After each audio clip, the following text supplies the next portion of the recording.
تمام. طب دي دوري ابطال افريقيا؟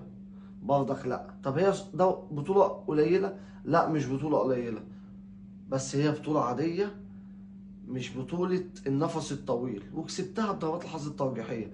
عامل دوشة ليه؟ هل انت يا شيكا عملت اللي لعيبة الاهلي كانوا بيعملوه فيكم؟ ان هما كانوا بيحققوا كل سنة بالاربع وخمس بطولات. هل انت كل سنة بتروح انت وفريقك اسوان حتى؟ هل رحتوا كاس عالم للانديه؟ هل عارفين شكل البطوله السمراء او الاميره السمراء دوري ابطال افريقيا شكلها ايه غير من خلال النادي الاهلي؟ هل شفتوا اي تيشيرت بيمثل مصر غير النادي الاهلي في كاس العالم للانديه؟ هل انتوا في السنتين اللي كنتوا بتلعبوا فيهم او الكام سنه اللي فاتوا للاهلي كان بياخد البطولات المحليه والافريقيه، انتوا